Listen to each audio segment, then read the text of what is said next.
Well, sentiment was shaky once more in the financial markets last week amid ongoing geopolitical risks in the Middle East and after a handful of disappointing earnings prints, particularly from the tech sector. That resulted in equities losing ground for a second straight week, although there was a little bit more stability at the long end of the Treasury curve and the dollar remained underpinned against most of its G10 FX peers. A monster week awaits the financial markets this week, including decisions from the FOMC, the Bank of England and the Bank of Japan, a refunding announcement from the US Treasury, and a jam-packed data docket, including the latest US jobs report on Friday. An incredibly busy show on the Trade-Off UK this week. So without further ado, let's get into things.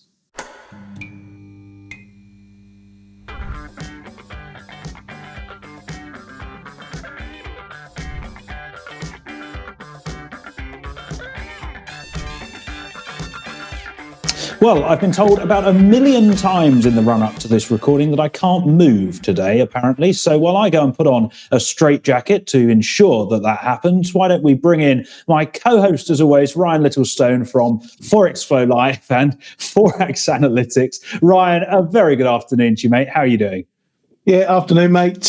Been a game of statues today. I see the producer, Mr. Kyriakos, is keeping you on your toes again, as he should. You know, you need to be put in your place, mate. You're always mucking around behind the scenes. People don't get to see that side of you, but we see it here. I know that the end of season bloopers reel is going to be something, I can tell you that. Well, I think at this rate, the end of season bloopers reel is going to be longer than most episodes of this show, actually, to be honest. And about 90% of that will feature me because, you know, you are the epitome of perfection when it comes to hosting these things, mate.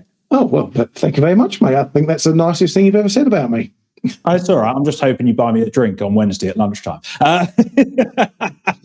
In any case, before Ryan and I start discussing our various lunch orders, let's get into the show with Topical Thunder. Well, it is an incredibly busy week ahead, particularly over in the United States. And I guess that's really where we have to start this week, because there's actually not one, not two, but three really key announcements coming out of the States this week. The first is arguably one that we don't tend to look at too often, but one that I think could be perhaps the most impactful announcement of the week. And this is the Treasury giving us their quarterly refunding update, telling us exactly how much they're going to be issuing in terms of Treasury bonds over the final 3 months of the year and into early next year, and over what maturities that will be. So we'll get that information on Monday evening, and then we'll get the maturities on Wednesday lunchtime here in the UK. And given how fragile the long end of the Treasury curve is at the moment, with that 100 odd basis point sell-off since the summer in both 10s and 30s, I think that's something worth keeping a very, very close eye on indeed. I know, Ryan, I think you're going to be looking at 10-year Treasuries a little bit later on, so I won't steal your thunder too much on that. In terms of the other events that we've got going on stateside this week, secondly, I suppose, we've got a decision due from the FOMC. We're not really expecting the Fed to do much at this decision, arguably one of the easiest to call of the economic cycle, really, since the Fed started to tighten things up all the way back at the start of 2022. Nobody is expecting any change in rates from the current 5.25% to 5.5% level. No one's really expecting any changes to the Fed's guidance either, with that data-dependent tightening bias set to be maintained. I think the big focus for me going into the Fed is whether at the press conference Chair Powell is happy enough to say that policy is, and I quote here, sufficiently restrictive. He's been asked about that at the last 3 or 4 pressers, and he said that policy is restrictive, but he's not yet prepared to say it is sufficiently so. If we do hear that sufficient word, the market's going to take that and run with it as a sign that the tightening cycle is decisively over. As a result, I don't think the Fed are going to be prepared to say that just yet, because they want to try and keep financial conditions as tight as they possibly can. And they want to give themselves that optionality and that flexibility to raise rates again if they need to, if inflation does make a resurgence in the United States economy. And of course, the latest CPI print isn't too far away. But before we get there and before we finish up the week, we've got the latest jobs numbers out of the United States. Friday brings the October US jobs report. We're expecting headline non-farm payrolls to have risen around 190,000 on the month. Obviously, that's a steep drop from the blockbuster 336,000 that we saw in September, and hopefully Ryan's prediction can be a little bit more accurate this time around. Unemployment, meanwhile, set to stay at 3.8%, and average hourly earnings should continue to increase by around 2 or 0.3% on a monthly basis. So if it's in line with those expectations, or even just marginally below, that very long wait for the jobs market to soften after 18 months or so of monetary policy tightening will go on. So Ryan, plenty going on in the US this week. I guess my question to you, mate, and it's the question no one wants to answer, is out of all of those three, which do you think is the most important? Oh, which is the most important? I think it's going to be the jobs number. But it's a huge week of data. You know, we've got all the GDP numbers coming out from around the world. We've got the Bank of Japan. We've got all this jobs data coming from the US. We've got the ISM PMIs. You know, it's a big week. The NFP is going to be the one at the end of the week. It's going to either confirm that the jobs market continues to remain strong, or maybe we get a little wobble. You know, I mischievously wanted a little wobble last month with my call. I'm going to get your call by the end of this show this time around. You're not leaving it till Friday afternoon at 13:29 and 29 seconds to get your guess in. So I want a number from you before we finish this show. But yeah, I mean, look, the expectations for NFP 190, it's been around that area, the last few months, and we keep seeing it exceeded. And you know, can we get another blockbuster? You know, we're potentially heading into the period of holiday hiring. When people employ for the Thanksgiving period and Christmas and that sort of thing. So we do tend to see, or can tend to see, holiday hiring picking up at this period. So maybe that's going to affect the numbers as well. As far as the Fed goes, it should be an easy run thing. This one, no expectation on rates. Talking about restrictive or sufficiently restrictive, it feels a bit like the old Trichet days with vigilance and strong vigilance. I agree with you. I don't think they're going to err on the side of sufficiently restrictive. They need to keep that optionality in their thinking of being able to hike again. And I'm going to talk in a moment about what may happen with the economy anyway if we continue to get these blockbuster GDP numbers. So yeah, I think it's going to be a busy time for traders. You know, we might get data that's one way on one print, another way on another print. It's going to be a bit hairy, so we've got to be a bit careful trading wise. But by the end of this week, we get to a better feeling of where we are going into the end of this year.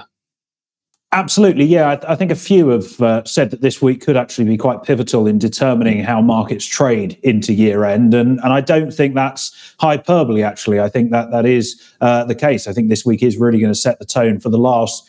I mean, it sounds ridiculous, but we've really only got 6 or 7 proper trading weeks of the year left to go when you really think about it. And I think this week is very, very key in determining how those pan out. Just 2 things I wanted to mention before we get on to your next topic, or your first topic, I should say. One is there is no chance you're getting a payrolls guess from me today. We haven't had the ISM gauges. We haven't had jolts just yet. And I haven't had an opportunity to throw a dart at a board blindfolded yet either. So the scientific forecasting method over here hasn't yet run its course. The other slightly more serious point that I wanted to make is that if you're trading in the UK or in Europe, then be very, very careful, because our clocks obviously went back over the weekend, and that means that the time gap between London and New York is down to 4 hours this week rather than 5. So the Fed will be at 6 o'clock London. US data will be typically at 12:30 London rather than 1:30. Don't get caught out by that clock shift and end up missing one of these big key events. So do just keep a very, very close eye on the timing, because for this week only, there is a bit of a difference compared to usual in the timing of some of those releases. Yeah, very much so. And I'm going to go out on a limb. I'm going to say 275k for this month's NFP, and you can sit on the fence and check the seaweed in the shed later, and anything else that might help you get nowhere near the number like you did last month. Well, talk about going from one extreme to the other, mate. Minus 150 to plus 275 is quite the swing on the month. In any case, I think we've detailed the labour market enough at this point. How are other areas of the US economy emerging? Because we had that blockbuster GDP number last week, didn't we? Yeah, I mean, I was really surprised about it. I thought the expectation was high enough, as it was. I think 4.2% expected, and it's really showing, the outperformance of the US at the moment. Compare the numbers: US 4.9%, Germany today GDP for the quarter minus 0.1%. I mean, that tells you all you need to know about the current growth story around the major economies. So whether we think the US number is an outlier or sustainable, it's put the US firmly at the top of the pile regarding growth amongst the majors. And in a nutshell, this puts the US dollar firmly on the front foot too. Especially when we're talking purely based on the fundamentals. I mean, the situation really is quite remarkable, considering the hike cycle we've had. It's confounded many expectations for the US economy to suffer for the high level of rates. And really quite a situation that I don't think I've seen in all my years doing this game, trading and watching markets. So really, what's next? I think there's two things that could happen from here. We either see a swift reversal of these numbers that show it's maybe just a last hurrah, if you like, before the hikes kick in and things start to crunch. Then we might be worried about crash landings again if we see that happen. On the other side, we could continue to see this strong data, and that could mean the Fed actually turns hawkish again, even looking at raising rates again to cool what would become an overheating economy. That would bring additional pressure with it, obviously. Certainly, the economy continuing to 2024 without suffering any major setbacks would see the Fed pushing rate cuts further back at the very least, and the market then asking questions on where and whether the Fed's neutral rate, which is supposed to be below here, would even be achievable. For now in our trading, this outperformance should keep the dollar well bid, and the underperformance of others could play into the rate divergence trade once again. Banks like the ECB and the BOE being the first to cut, that might naturally lead to higher levels for the dollar purely on the weakness of those currencies. So it's a bit of a strange situation. It's very much Goldilocks. Can it last? I don't know. It is lasting. That's what we can say is happening. And I really don't know when the turn will come, if it's going to come at all. Yeah, it's a really interesting one from two aspects. I mean, firstly, as you rightly said, it's a gaping chasm, the differential that you're seeing in growth between, it's not even, the other side of the Atlantic. It is literally just the United States and what you're seeing in Europe, what you're seeing here in the UK, what you're seeing, in China, et cetera, et cetera. And what's also interesting is the fact that we came into this year, and both of us, I think pretty much every man and his dog was saying, when's recession coming? Is it Q2? Is it Q3? Is it Q4? Well, we're sat here with 2 months of the year to go, and we're talking about a 5% GDP growth rate in the United States. It's absolutely remarkable that the economy has continued to grow at that pace, particularly when you think about the degree of tightening that the Fed have delivered. And actually starting to look forwards, you then start to think, well, what's the fourth quarter going to bring? The Atlanta Fed, for example, were out with their GDP Now estimate, which I know a lot of people like to criticize, but actually it's been a hell of a lot more accurate than most forecasters on the sell side over the last year, to say the least. And that was at 2.3% for Q4 when it came out on Friday. But the tendency with that data is for it actually to nudge higher as the quarter goes on and as more data points feed into the model that the policymakers and the academics there are using. So already we're talking about another solid quarter to end the year. You then start to think about some of the developments that have taken place recently. Well, today, all of the UAW workers seem to have gone back to work. GM have now agreed a deal there. So that will be a little bit of a boost to growth compared to the prior quarter. You then start to think about potential government shutdown. Well, the GOP have elected a Speaker of the House at long last. So shutdown risks are probably a little bit lower. It sounds ridiculous to say it when the Fed funds rate is at 5.5%, and it's the velocity of that increase is one of the largest largest yearly or bi-yearly increases in the Fed funds rate on record. But there just aren't any cracks emerging in the economy. Even housing. Look at new home sales in the United States last week. Absolutely incredible, despite the fact that we're talking about 8% mortgage rates. When is this thing going to break, or even is it going to break? Yeah, well, that is the question, because everyone's wondering the same thing, because you should be seeing some signs of pressure from all these hikes, unless the US consumer is so well insulated, financially from these moves in hikes. I mean, okay, mortgages are one thing. Yeah, the rates are high, but people are sitting on 30-year rates or got 20 years left of their lower rates. Not a problem. But we're seeing what should be happening in the UK, in Europe, when rates go up really fast and really hard. And it's just not happening in the US. Either something's happening over there we're not seeing, or we're going to face a big, huge crash. Q4 comes in at minus 8% or something silly, and the floor falls out the jobs market. Or we really are heading for a Goldilocks soft landing scenario, and maybe even no landing at all. Yeah, and if we are, I think, Powell deserves all the plaudits he will get if that situation pans out. If he can engineer, a soft landing or no landing with inflation getting back down to 2% within a couple of years of that big spike. When was the high now? It must be, 11 months ago, if not longer. Yeah. If he can engineer that, then, bloody well done. Same for Biden as well, going into an election year. Imagine taking a 6% economy into an election campaign. That's going to be pretty much a shoo-in.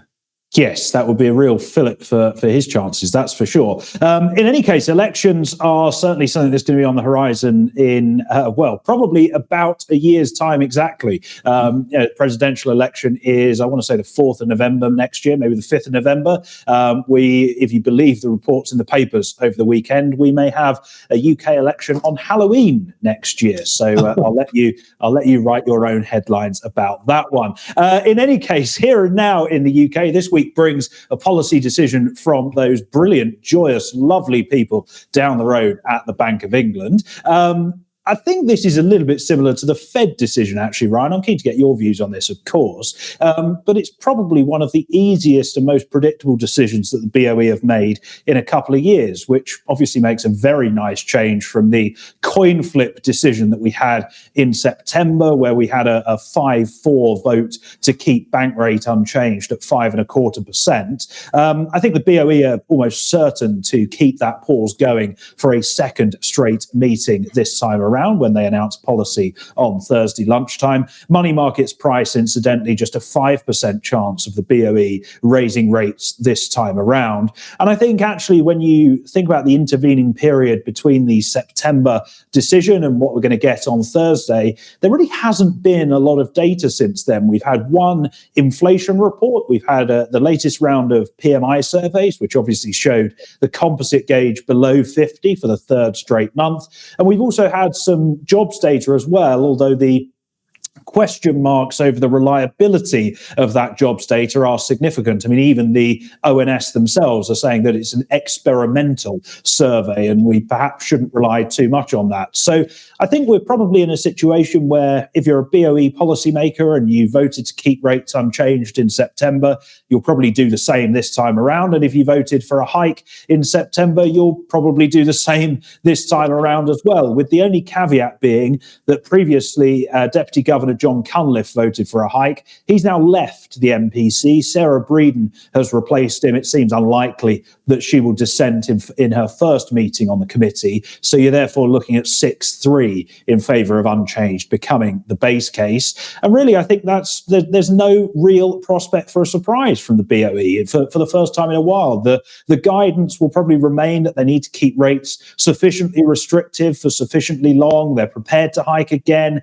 if there's signs of inflation persistence. The new forecast, you've probably got a very marginally higher inflation and growth path, although that is solely or likely solely due to the fact that the market rate path is now about 125 bips lower than it was when they did the August projection. So that's going to push inflation up, GDP up just on its own. It doesn't really say anything about the economy. So when you then apply that to the pound, I mean, I think it's pretty tough to imagine anything aggressively hawkish from the BOE. And I'm going to talk about sterling a little bit later on anyway, but I don't know about you, Ryan. I think the risks are still tilted to the downside in my view. Yeah, I mean, you've given it the kiss of death now by saying nothing's going to happen. So don't choke on your water, mate. So yeah, I hope you're wrong for volatility's sake, so we get some trading opportunities. But yeah, the message should be the same. You know, keeping rates up, still keeping another hike in the back pocket, warning about inflation not coming down as fast, high wages, so on and so forth, resilience in the jobs market, etc., etc. So I expect that message to be in. We know Bailey, 99 times out of 100 when he talks at an MPC meeting, the pound drops. I think he's got to go some way to get some significant downside here. I don't think they're going to get into the sufficiently restrictive territory talk, that not with inflation still as high as it is. And Sarah Breeden coming in is a bit of an outlier. 6-3. It was a very much a knife edge vote last meeting, and 6-3 leaves a door open if they wanted to convey a message of the fact that rate hikes are still on the table. Then going another 5-4 would do that. So there's going to be a little bit of nuance among the votes on that front. I don't think we're going to start to see any cut votes coming in, though we know Dingra would cut rates a year ago if she could, but. Yeah, that's not going to happen, but you never know with these people.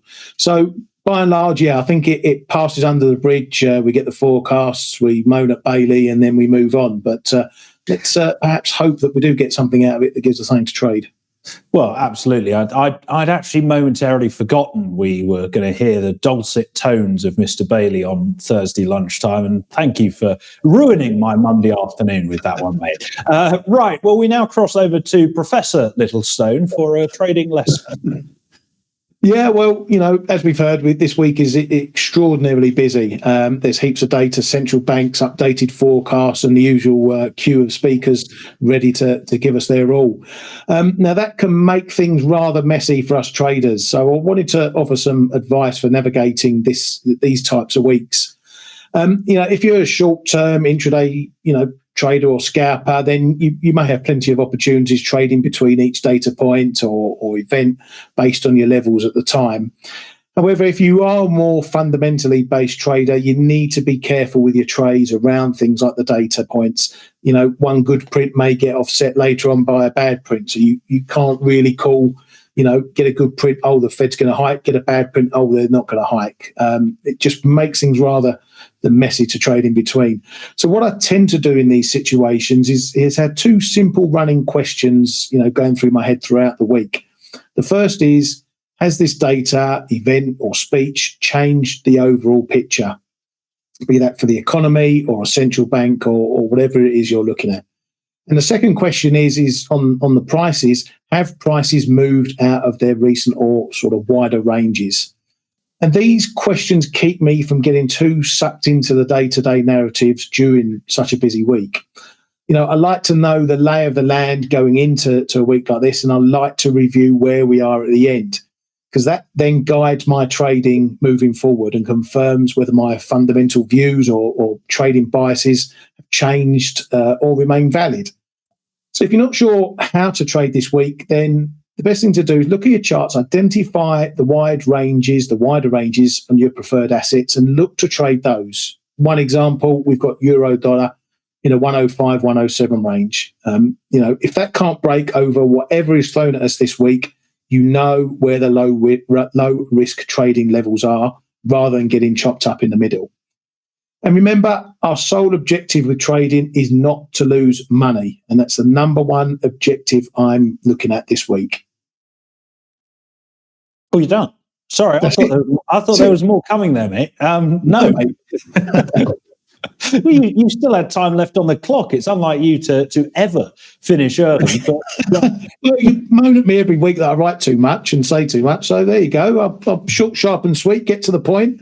Leave it all clear in traders' minds and give you some time to, add your infinite wisdom to it. Exactly that. Well, it was a very, very good point that you got to very quickly as well, mate. And I think you've said it all, to be honest with you. I think context is absolutely key in some of the moves that we're seeing. And, in weeks like this, it is very easy to get caught up in, a storm of headlines and data and all the rest of it. But, just taking a step back, whether it be, when you go and get a bite to eat or a coffee or at the end of each day, just to kind of reset and frame again, how what we've seen over the last day or half day or trading session or whatever time period it is, how that is impacting the bigger picture narrative, I think that will serve traders well. And as you rightly said, as always, capital preservation is the number one rule with this game.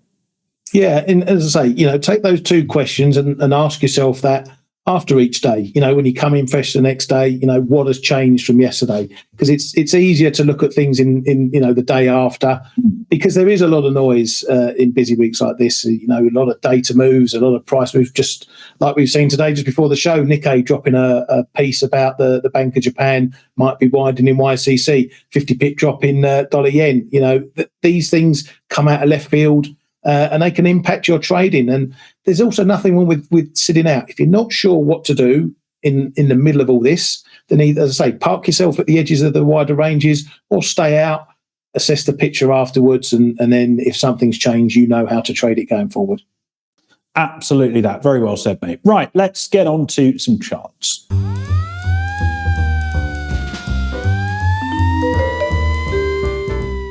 So I want to look at gold, first of all, this week. I think gold is an interesting one. I mean, gold as a haven has always been an interesting one to me. I've never quite managed to get my head around why people seem to have this adoration for some big chunk of yellow, shiny stuff as a haven. I mean, you think about, it's a store of value. Okay, well, it's only a store of value because we all believe it is. But anyway, that's not a debate that I'm going to get into now. I'll have crypto people on my back as well if I go down that rabbit hole too much further. In terms of the chart, in terms of the price action, the yellow metal traded north of $2,000 an ounce on Friday into the close for the first time in around about 6 months. I think May was the last time we were at this level. That was largely driven again, as we've seen for 3 weeks running now, by everyone hedging headline risk into the weekend, de-risking, trimming their portfolio exposures. But it's interesting that we haven't really managed to make a decisive break above that level. If you look at trade earlier this morning, we've actually just pretty much consolidated where we were on Friday, perhaps with a little bit of marginal downside. And I think we may well be at a point where some of the bulls who could be as much as 10% up on the trade, if you manage to get in right at the low, just above $1,800 an ounce a few weeks back. I think now that we've got to the round number of $2,000 an ounce, it's a psychologically important level. I think a few of the bulls out there may be starting to think, actually, it's better off if I close out my position, book some profit, see how the situation evolves this week with all of the economic events that we've got on the horizon, see how the geopolitical situation pans out as well, of course, and then if and when we move through those events, perhaps get back into the trade and go long once more. I think I mentioned this before, but gold has moved higher despite the fact that the dollar has remained resilient and both nominal and real rates have continued to move higher. So that is a little bit of a warning sign for me. You typically see gold move in the opposite direction when those two are doing exactly that. So while I wouldn't be particularly excited to chase gold higher at the moment, I think if you have been long for a while, it might be prudent to take a little bit of risk off the table. I think if you're going to be going short gold here, it requires watching that geopolitical situation very, very closely indeed, because any escalation and all of these technical levels mean absolutely nothing at all. I can see the headlines now in the FT. Michael Brown calls the top in gold, and that'll be flashing across the screen shortly. The second time someone called Brown has picked a level in gold, wouldn't it? Let's hope you do better than that one anyway. I'm sure you will. But I mean, we looked at gold last week as well, and it is for whatever reason, it is the de facto asset of risk at the moment, and it wasn't a surprise for me Sunday looking through the charts, looking at gold and seeing that we had another late rally on a Friday, which has then dissipated early on a Monday. It's been clear the last few weeks the market has been doing that, de-risking on a Friday, putting the money into things like gold, and then when nothing really adverse happens on the weekend, they get out and take profit on those positions. So I don't see that theme changing just yet. I think I'm not sure whether we've seen a top in gold. I think it can continue. If it doesn't dip back significantly, then we're going to see the same thing coming into this weekend. It's going to change. It's going to take a real change in the situation in the Middle East and elsewhere to really get gold moving back lower again. So for this, I think the trend is your friend. This is a big level at 2,000, but we haven't dipped too far from it. 1990, I think, is the low today. So, $10 away from that round number. And I think you've just got to continue playing it the same way. Look to maybe get on a decent dip. The dip last week hit the techs around 1960s, 50s, and it bounced from there. Look for something similar to that if you're looking to go long. But until this situation changes in the Middle East, I think you've got to stick with the trend and got to stick with these weekend patterns as well. Indeed, that is certainly becoming a pattern now, 3 times in a row, as you said. What about the bond market? We've gone full cross-asset this week, haven't we? It's almost like we've planned this show, isn't it? It's exactly. We've got something for everyone on this one, and maybe one day we'll talk about lean hogs or something like that. You can cover OJ. I'm thinking about limit every day. I'm thinking about our lunch already on Wednesday. So OJ and hogs. So yeah. But yeah, 10-year bonds is what I'm looking at in this topic, and this 5% wall we've got at the moment in 10-year yields, and it really is a brick wall at the moment, and we can look at a multiple or a multitude of different aspects regarding bonds, like what the curve is doing or indicating, like these poor recent auction results. Whatever is going on, the 10-year is the best sort of middle of the road duration to trade all these different aspects. So we've had a couple of attempts at this 5% level now, and it's held after all the strong data and even after those auctions, which price action suggests it's a significant level to look to trade.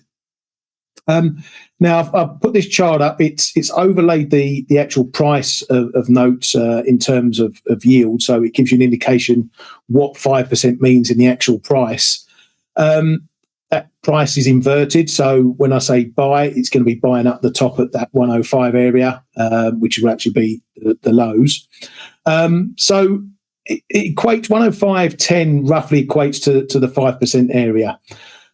Now, for me, this is a good one to look at trading both sides or trading both ways, because I suspect on a price basis, this 105 level is the main consideration here. So longs into 105, 00, 20 or 10 would be the consideration here.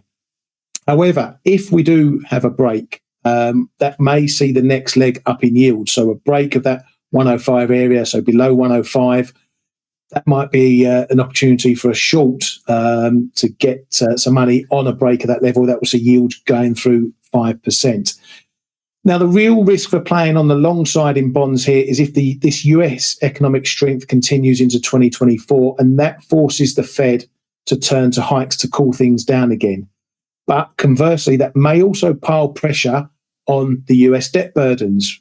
Higher rates will mean that the US is paying more for all this issuance they're going to have to do.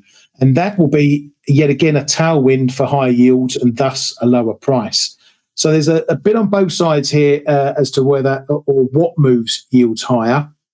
But as far as the trade goes, we've got a big solid level here in this 105s area, 5% in yields. And I think that's worth challenging with some longs off that level. Yes, I would agree, but I would wait until the quarterly refunding is out of the way, just in case banks do want to have a bit of a tantrum over the state of the US government's fiscal affairs, shall we say. But I do think, again, similar to gold, actually, we've had a big move lower in treasuries, particularly at the long end of the curve. So, I don't want to mention it, but I'm going to have to bring it up. Bill Ackman, for example, shorts into August, now saying cover your short. I think that's a prudent thing to be doing. He's probably done that in order to fund a margin call on his long alphabet position, but that's by the by. I do think the long end is starting to actually look attractive. 5% as inflation fades, as you would expect, growth slows as well. Yeah, it's something that even, if we do go 20, 25 bips higher, of course, on a total return basis, that's not going to be a huge amount of downside on your trade. Whereas if we do see yields move lower, bonds rally, then you're going to see some fairly substantial upside. But we really don't have the time to go into the maths of the bond market at this point. So why don't we move on to something that is marginally more simple, which is the equity space. And I'm sure I'm going to get told off for bringing this up. I haven't actually. When was the last time I mentioned the S&P 500, Ryan? It feels like ages ago. Probably about 5 minutes, I think. I don't know. No, I think it was me last week, so I gave you a week off. I'm not sure about your description. Looking a little sack. What sack of what? Sack. Yeah. Sack. I'll tell you what's happened there. That's called a typo. It was meant to say sick, but we'll have to leave that in now. I didn't know it meant slack. Okay, right. Well, there you go. Another one for the bloopers reel, the ever-growing bloopers reel. Exactly. Make up your own captions for the charts this week, and if anyone knows a producer, then give me a call. Right. It was a dismal week for the equity market last week. The S&P 500 down around about 2.5%, and that's the second straight weekly loss that we've had of that magnitude. But importantly, last week that decline, if I can say it, took us below the 200-day moving average for the first time since all the way back in March, and it also took us below the 4,200 handle. So the bears really starting to get a stronger grip of things now. I think that there's a few factors at play here. You've obviously got geopolitical risk that continues to be priced into the market. You've got a real desire to punish some of the earnings misses in the tech sector. I mean, you look at Alphabet last week, it was about a 10% fall on Wednesday after a miss on cloud revenue. It was actually the fourth worst day for the stock since it listed all the way back in 2006, 2007. So bear that in mind when we move into Apple earnings on Thursday evening after the market close. But I think with the bears firmly in control of things, to the downside, the next levels that stand out, 4,100, then 4,050. And to the upside, I think we really need to be looking to reclaim that 200-day moving average in order to become decisively more bullish on the index. So as a short-term trade here and now, I'd be looking to sell into rallies on a very short-term basis. As most will know, I'm loath to be short equities at any point. So as a longer or more medium-term view, until we see a bit of a period of consolidation and a more decisive bottom form, then I would be looking to stay out and just get flat. But if you put a gun to my head, selling rallies is what I'd be doing in the equity space at the moment. Yeah, I don't think you need even a gun for that. I mean, we've been talking about the 4,200 level being a strong support level for long enough. We've broken that. That's really your first main level that the market's got to get back above if we're going to turn this trend around. But otherwise, yeah, the trend is your friend. These big firms are still doing a lot of heavy lifting in the equity markets, which is. It almost paints a false picture of what's going on, because here, again, we've got an economy, US economy, growing at nearly 5%, and the stock market's on its knees, so to speak. So, yeah, it just shows you how scrambled things are at the moment. But price wise, yeah, if you're going to look for shorts, then I'll be looking at that 4,200 level if it's tested and holds, and looking for further downside. Indeed. But, of course, as the old saying goes, the stock market is not the economy, and that works in the good times as well as it does in the bad. There are other factors that the equity market is, of course, paying very, very close attention to. Right, why don't we round off our little cross-asset road trip here with a trip north of the US border? Yeah, let's look at the loonie, and a real big move up we've got at the moment, and we're wondering if we're going to be hitting 140 soon, because it looks like we've got a decent topside range break happening. Bit of a mix of lower oil and a bit of a rug pull of hawkish Bank of Canada expectations on top of the strong US data. The psychological big 140 level, technical level as well, is in sight. Now we're up here towards 139. we've had a bit of a line in the sand at 138.60, but we couldn't close above there last week. So that may be an indication that we may have a bit of decent resistance up here. I'm just checking the price now. We had another high of 73, but we're still not managing to stay above that 60 level. So it's a bit on and off as to whether we are going to be moving much higher. If we do get a move above, and if we hold above this 138.60, then that will put the crosshairs firmly on the 140 area. Now up there, I'll be looking at that for a potential big figure scalp, as I like to do when we hit a big round number like that we haven't traded for quite some time. I like to hit it on a scalp basis. But I'll be looking at the October 2022 highs, which got to around 139, 70s, 80s. As a first possible entry for a short up there. On the other side, if we do get a consolidated period, daily closes below this 138.60, that would indicate maybe we've gone as far as possible for this rally, and then shorts may come to mind for playing it on the other side for that one. So this 138.60 is going to be a bit of a pivot level. If you get that confirmation that we're holding above, then I think that 140 is going to be in the frame. Yeah, I think last week was an interesting one for the loonie, the Canadian dollar, as you said. Obviously, the Bank of Canada, with their policy decision last week, not really doing anything different, which would have disappointed a few of the bulls out there who were perhaps looking for something a little bit more hawkish from the BOC. And also, you've started to see oil come off the boil a little bit as well. I think WTI was down around about 3.5% on the week last week. And as you see markets start to become a little bit more comfortable with the idea that conflict in the Middle East is likely to stay, or it seems at the moment the base case everyone's working off is it's going to stay isolated between Israel and Gaza, you are likely to see oil prices come a little bit lower still. I mean, obviously, you've got long-standing concerns around the demand side of the equation there as well. So, I'm liking dollar CAD higher for now. And, you've made this point many times yourself before, Ryan. I mean, the way that dollar CAD tends to respect the technicals is quite remarkable, even for someone who is not the biggest fan of drawing on their charts with crowns.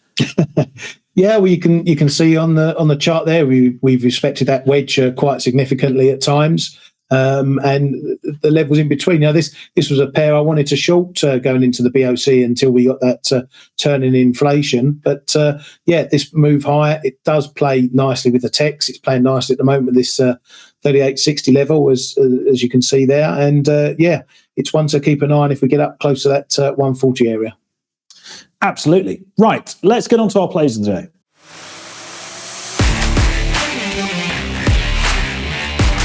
So, cable for me this week. Cable coming under a little bit of pressure. We haven't really gone anywhere for a little while. We've traded in a very tight range between 121, 121.10 and the 123 figure for pretty much the entirety of October. Sterling hasn't really been able to catch a decisive bid or recover in any sort of a significant way. And actually, when you start to look ahead to this week, I think the balance of risks out of the central bank meetings we're getting tilts hawkish from the Fed, and it tilts a little bit more cautious and a little bit more dovish for the BOE. So the bottom of that range is starting to look a little bit fragile at that 121.10 mark. So actually, I am looking to get back into a short cable position. There's also a death cross on that chart as well for people out there who like that sort of thing.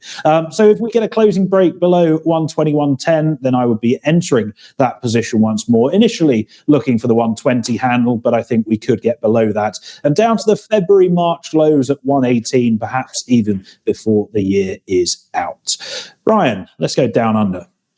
Yeah, let's go down under. Now, notice you're getting your death cross in just on the eve of Halloween, so very well done, very apt. And we should have dressed up.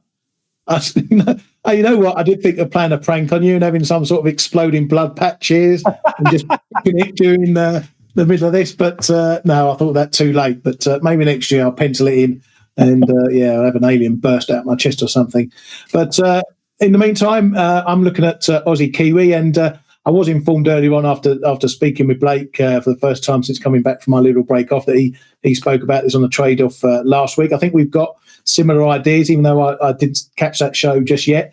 But yeah, I'm playing this. I'm playing against the magnet that is the 108 level, and we've spoken about this before. It's a level that the price just keeps coming back to, and we've had a look on the downside, down to the low 106s. Now we've moved up, as you can see, fairly strongly. We're having a look at the upside. Got a bit of a level here around sort of 109, 20, 30. So I think a short into this. I'm already nibbled a little short this morning into this level, just to give it a test and see whether it's going to hold or not. If we do break here, next thing I'll be looking at is 110.50 against that prior high. You can see touching the trend line as well. Again, both these trades looking for a return back to that magnet towards the 108 level. I still don't know why that 108 level's got such a push and pull on the price, but the price action speaks for itself. And I think that this also highlights a trade that you can look at this week during this busy week. We haven't got much data out from Australia and New Zealand. So if you did want to remove yourself from all the yen noise from the Bank of Japan, the dollar noise from the US stuff, then looking at some of the crosses that don't involve those currencies may be a better place to look at your trades and trade the ranges. So, yeah, for me, short up here and see where it goes. Good stuff. You didn't miss much from the Aussie show last week, just Westy with his dodgy beard doing a rather dodgy impression of me. I'll definitely check that out then. Oh, if he's doing pushing check that out in your own time. The Aussie Kiwi's interesting. Just before we wrap up the show, obviously we haven't got a chart, but if you do have your charting package in front of you while you're watching this, bring up Aussie Kiwi, zoom out. It's gone nowhere for a decade. It's been sat between about 1, i.e. parity, and kind of 114, 115. What's in the middle of it? 108.